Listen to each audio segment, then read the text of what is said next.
kursi BUMD bikin ngiler. Nah, direksinya nih Bang. rembes. Nah, orang-orang lama yang juga turut mendaftar dan ada beberapa orang-orang baru. Nah, ini yang mau kita cermati ini. Gitu. Ada sekitar 59,7 miliar dana yang dimiliki oleh LJU, dalam hal ini di LEB itu, yang lagi disita oleh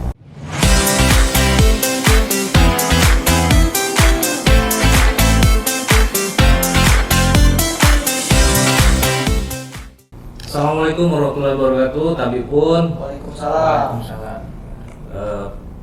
IJP, Ikatan Jurnalis Pemprov Lampung, menggelar acara perdana dalam program podcast yang bernama Rembes. Nah, hari ini kita mau ngobrol-ngobrol. Ada Bang Hengki di sebelah kiri saya, ada Ridho di sebelah kanan saya. Masing-masing kami itu mempunyai kebijakan redaksi di medianya masing-masing. Nah, tapi kita dalam IJP ini mau ngobrolin isu-isu terkini yang kemudian kita format dalam program podcast bernama Rembes. Dan hari ini kita akan ngobrolin terkait dengan BUMD. Temanya apa Dok? Temanya? BUMD bikin ngiler. Kursi BUMD bikin ngiler. Nah, direksinya nih Bang. ya, jadi beberapa hari ini agak ramai isu di media itu terkait dengan proses rekrutmen atau seleksi penerimaan direksi BUMD, di mana ada 2 BUMD nih. yang dibuka 2. Ya, ada Wahana Raharja, ada PT Lampung Jasa Utama. Dan yang kita ketahui bersama, BUMD ini sudah cukup lama nih beroperasi di Provinsi Lampung. Nah, tapi sebelum kita jauh berdiskusi tentang kiprah BUMD yang ada di Lampung ini, ada beberapa hal sebenarnya yang menjadi sorotan publik, gitu kan. Ada sorotan publik terkait dengan rekrutmen BUMD ini. Kita ketahui bahwa ada ya tidak banyak juga sebenarnya yang mendaftar menjadi calon direksi BUMD ini.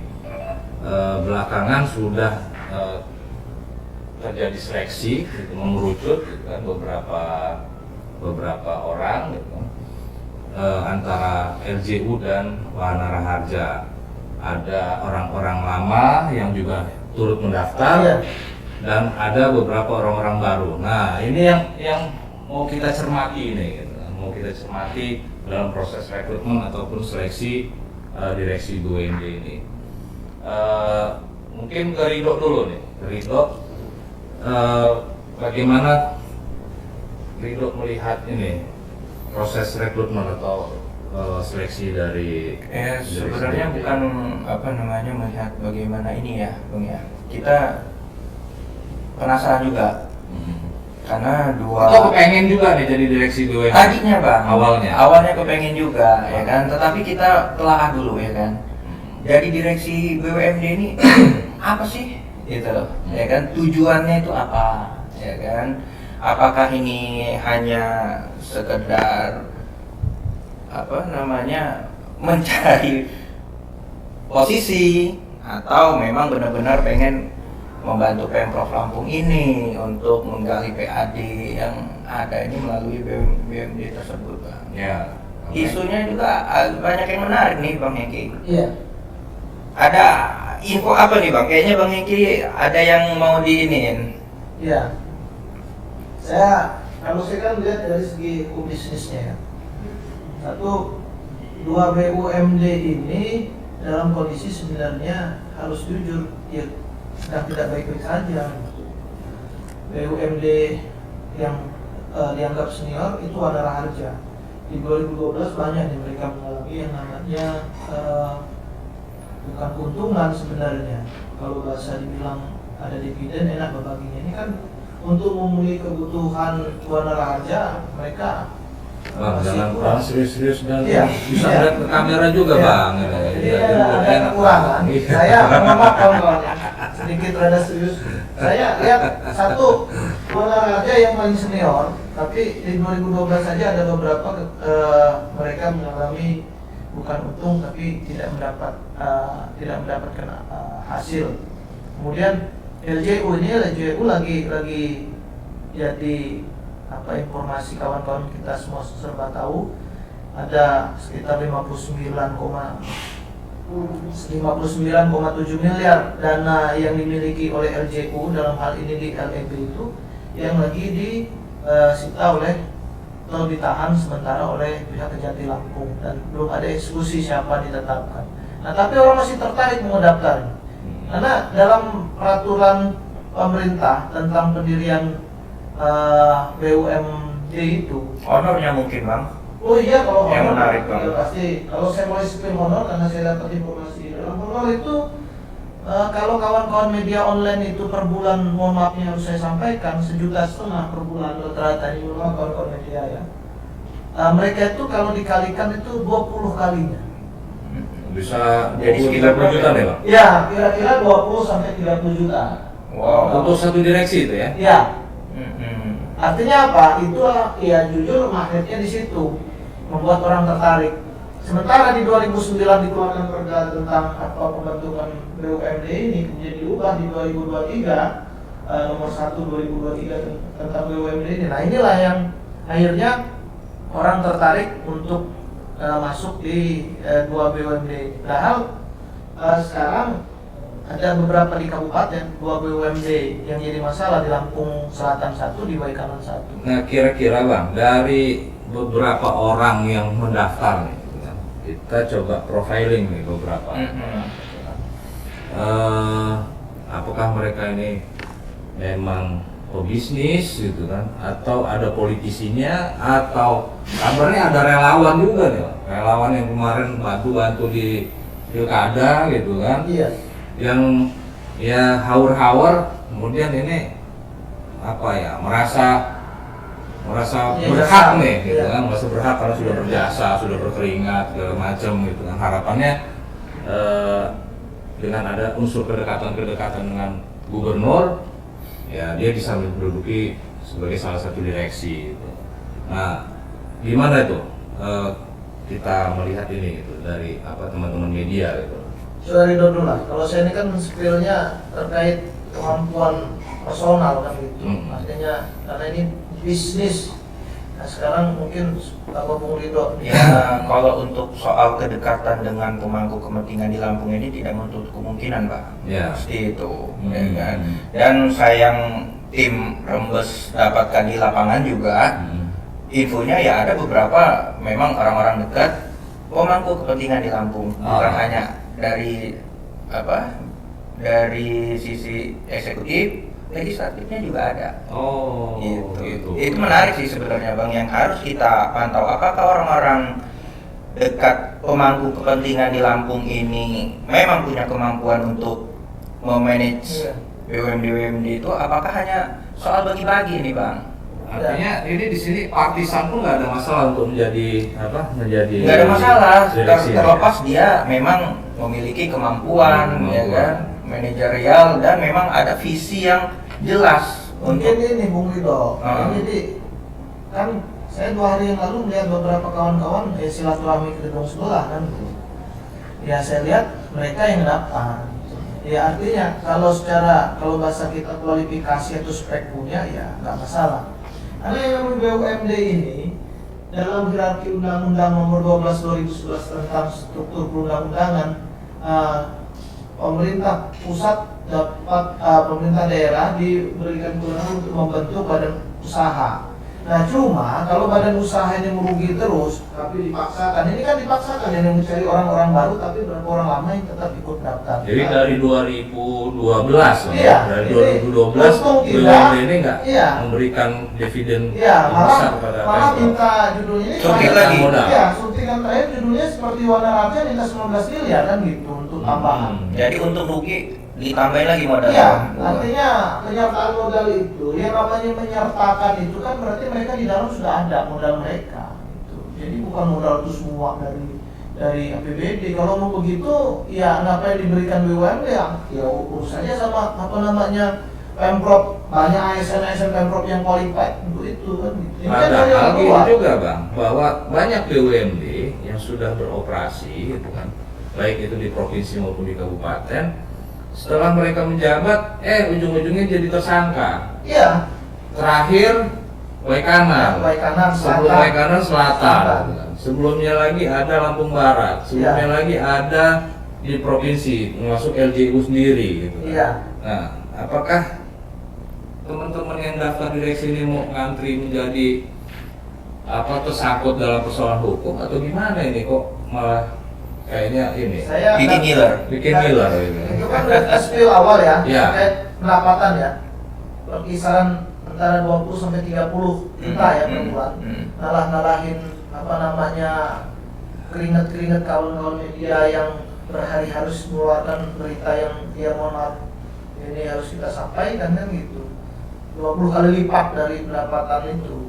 Nah tapi ini juga jadi catatan khusus. Artinya apa? Yang namanya BUMD itu kan dia masih di wilayah government, wilayah pemerintah. Sementara diminta mereka ini jadi bisnis, maka B2G kalau bahasa ekonominya itu business to government. Nah ini yang jadi masalah gitu. Di satu sisi maka ketakutan, kewaspadaan mereka juga harus jeli. Maka masuk di wilayah ini ada APH yang akan mengawasi, ada anggota dewan yang akan mengawasi. Kalau nggak salah Bung Denny ada komunikasi dengan Komisi 3, Bung Munir kan menyatakan berani nggak mereka itu nggak digaji dulu kan gitu ibaratnya. Setelah dipidana baru dikeluarkan, belum tentu orang tuh mau ambil itu kan gitu. Realistis mereka juga. Nah tapi ada beberapa hal dengan kejadian LJU yang diperiksa sekarang ini, Bung Ridho, ini kan antara berani dan tidaknya. Saya nggak usah sebutkan namanya lah ya. Ada judulnya di zaman Gubernur lama Pak Arinal itu yang mengundurkan diri, kemudian sekarang daftar lagi. Kemudian ada yang sampai selesai kemarin di kepengurusannya harus karena ngerasa mungkin pas ini ikut lagi. Kemudian yang kata Bung Denny tadi ada beberapa apakah itu relawan atau yang sudah berkeringat untuk ikut.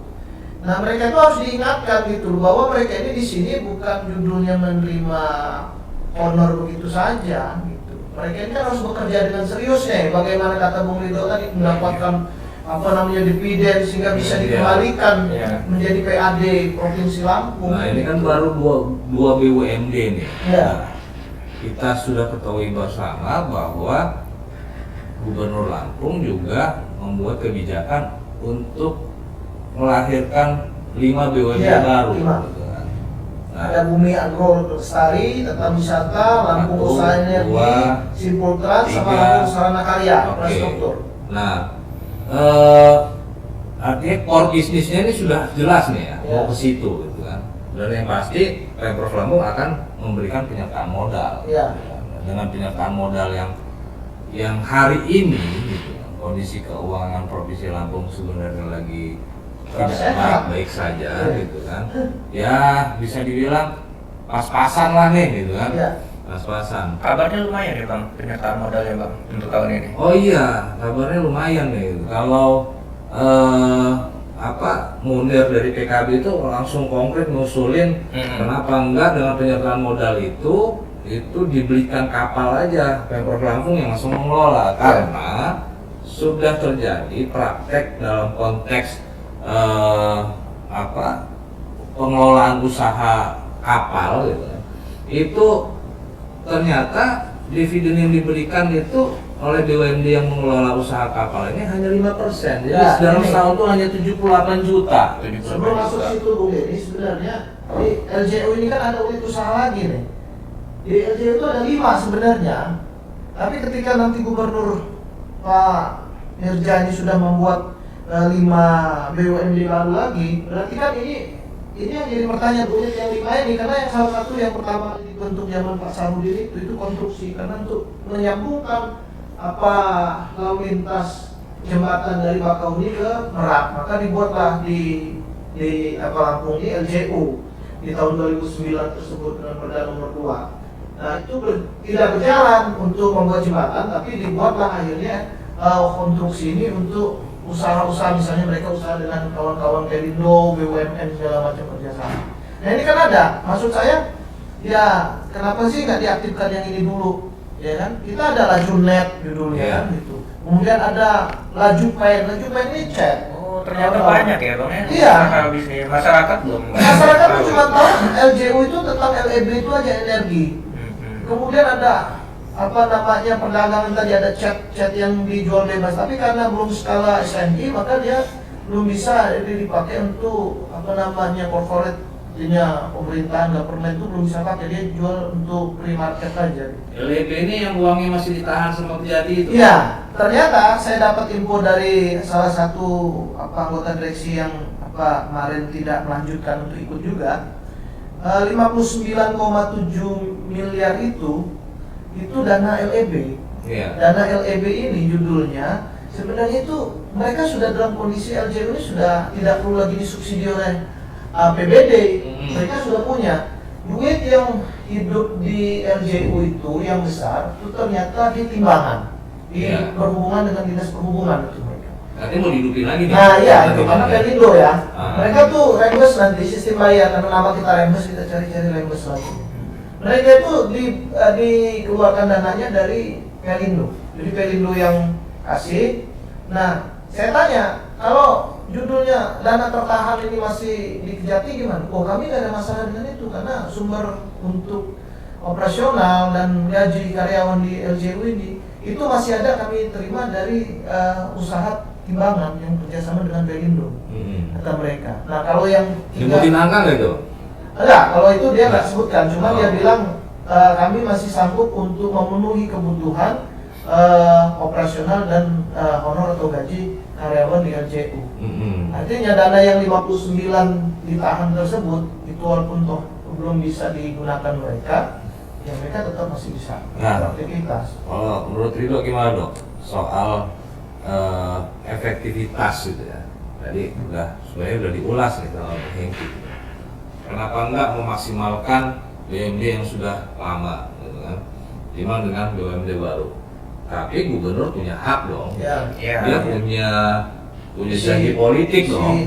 Dia punya janji politik. Dan sah-sah aja juga sebenarnya gitu ketika upaya-upaya dilakukan oleh gubernur kemudian melibatkan relawan gitu kan sebagai bagian yang pernah turut berkeringat bersama memenangkan Bapak Rahmat Dirjani sebagai seorang gubernur di Provinsi Lampung gitu. Ya, menurut gua bukan soal baru atau lama, kemudian nama lama ataupun berubah nama. Tapi konteksnya yang lebih penting itu tujuan dari BUMD itu sih Pak. Itu loh, tujuannya, kemudian sasarannya. Itu dan orang-orangnya yang direksinya ini yang harus kita sebenarnya masyarakat ini harus pelototi juga loh gitu. Karena direksi ini ya harus memang orang-orang yang tepat gitu loh. Karena gubernur dan semua pemangku kepentingan ini lagi berusaha keras untuk meningkatkan PAD. Betul. Sekedar info aja ya. Ada info rembes-rembes pengkondisian ini nggak Bang? Ini saya sampaikan aja dok ya, Bung Ridho. Ini contoh gitu, ada program makan gizi gratis itu, dan saya kenal betul dengan orang itu karena dia orang ya dibahasakan tangan kanannya orangnya Pak Gubernur Pak RMD gitu. Dia jajal tes itu, yang katanya sudah dijamin di Jakarta bahwa bisa masuk jadi perwakilan makan gizi gratis Lampung. Ternyata nggak bisa, gagal juga. Nah artinya saya yakin Pak Gubernur tidak akan mempertaruhkan kredibilitas beliau meletakkan orang-orang yang rekomend dan requestnya nggak pas. Saya yakin itu. Jadi kalau orang klaim bahwa saya ini orangnya gubernur, saya nggak mungkin lah. Tapi kita berharap dalam undang-undang pers kita udah paham, di undang-undang 49 kita akan ngebawa. Artinya dibuat tarung bebas benar nih Bang? Iya, ini kita berharap benar-benar untuk wilayah, karena ini non ASN gitu. Mereka kan harus bisa bisnis to government-nya harus masuk. Mereka bagaimana mendagangkan dan hasilkan untuk PAD sehingga ada pindah. Tapi di satu sisi juga mereka punya kualitas Artinya mereka ini, saya sanggup untuk jadi ini. Nah, harapan kita apa yang kata Bung Munir waktu disampaikan di salah satu media, ya dilibatkan tuh kawan-kawan apa Komisi 3 ataupun apa untuk melakukan fit and proper test. Oke. Kan gitu. Nah, Sampai hari ini kayak ini infonya tesnya sampai hari ini. Ini di wilayah yang di sebelah kan Iya. gitu, tapi yang sebelah sini kan belum nih. Oh gitu. Kan sebelah-sebelahnya harus sama-sama equal, imbang. Iya. Ya kan? oke. Gitu. Jadi fit and proper test ini hanya melibatkan dua lembaga ini ya, masyarakat nggak dilibatkan ya? Bukan masyarakat yang dilibatkan di Undang-Undang 14 2008 keterbukaan informasi publik, karena ini tidak masuk wilayah pengecualian. Jadi kita sebenarnya pada saat fit and proper test itu berharap bisa lihat itu. Jadi orang ini wajar dia jadi, dia punya visi misi, dia bisa ini, dan kemudian terakhir dia sampaikan ketika saya tidak bisa memenuhi janji-janji saya untuk meningkatkan pendapatan dan dividen, saya siap untuk mundur. Nah itu kan kita menerima benar yang seperti itu, bukan judulnya saya akan upaya maksimal tapi terakhir hanya sampai koma, nggak titik gitu. Baik, jadi durasi program Rembes ini nggak panjang-panjang. Iya. Jadi kita hanya Next bisa kita kita lanjut. Iya. kita cuma ngelempar ini aja nih ya ke publik supaya ya. Tapi setelah pengumuman boleh dong kita Oh, bahas lagi boleh, Bang, nanti Bang. boleh. Boleh. Kita mau tahu kemampuan Nanti kita- orang-orang itu, bukan? Ya, Jadi kita lihat. Ya. bila perlu nanti kita lebih dalami lagi, kita undang. Ya. Kita undang. Nah, mungkin sebagai closing statement nih, Bung Rido. Jadi bagaimana kemudian apa keefektifan dari proses rekrutmen sampai ke pengelolaan bisnisnya itu ada saran-saran nggak kira-kira, Bung Rido? Ya kalau itu sesuai dengan yang kita obrolin tadi Bang, Hmm. saran-sarannya ya tetap aja jaga kredibilitas lah. Kredibilitas. Oke, dan jaga integritas, ya kan? Integritas. Dan benar-benar harapan masyarakat ini benar-benar diposisikan orang-orang direksi, jajaran direksi yang memang kemampuannya pas, Oke, atau punya kapasitas dan kapasitas dan kapabilitas ya. yang pas Bang. Oke. Gitu. Dengan keilmuan dia. Baik. Itu aja. Nah, Bang Hengki sendiri gimana tuh Iya. sebagai closing statement dari apa yang kita obrolin pada hari ini? Saya cuma melihat begini, bahwa niat mereka daftar selain mendapatkan salary atau mendapatkan honor atau mendapatkan dana dari posisi mereka selaku direksi, tapi mereka juga apa yang disampaikan Bung Rido tadi, mereka punya kemampuan dan punya insting bisnis sehingga mereka ini bisa meningkatkan PAD, kemudian mereka bisa melakukan upaya terobosan-terobosan. Tapi di sisi lain mereka harus paham bahwa yang kontrol mereka, yang mengawasi mereka ini banyak. Dan ini kalau dari awalnya sudah mengkol-mengkol kanan kiri segala macam, ya konsekuensinya ya besoknya akhirnya mengkol-mengkol juga. Karena namanya aparat penegak hukum itu dari tingkat kejaksaan, tingkat kepolisian, KPK, ditambah kawan-kawan kontrol masyarakat, ada LSM, ditambah kita dari media. Berani kan dari teman media diterabas kompol kalau ada yang mengkol-mengkol itu? Iya, kita pada saat sekarang Itulah kita bisa obrol di Rembes ini Pak. Oke, Iya, Bung mulai Hengki, dari kita rembesin rembesin. semuanya. Kita rembesin Kita semua. rembesin semua. Iya, iya. Jadi kalau hal-hal yang sifatnya agak mengkol-mengkol ini Kita rembesin. Kita rembesin. kita remesin di sini. Baik, karena ini durasinya sudah cukup, kita akan bertemu di episode yang lain, tentunya dengan tema-tema yang menarik yang lainnya juga. Iya. Saya Deddy Kurniawan Saya Rido Pratama. Saya Eki Irawan. mengucapkan terima kasih atas atas tontonannya ini nanti, supaya ini menjadi hal yang baik untuk kepentingan pemerintah Provinsi Lampung. Terima kasih. Saya akhiri. Wassalamualaikum warahmatullahi wabarakatuh. Waalaikumsalam. Salam Rembes. Salam. Salam Rembes.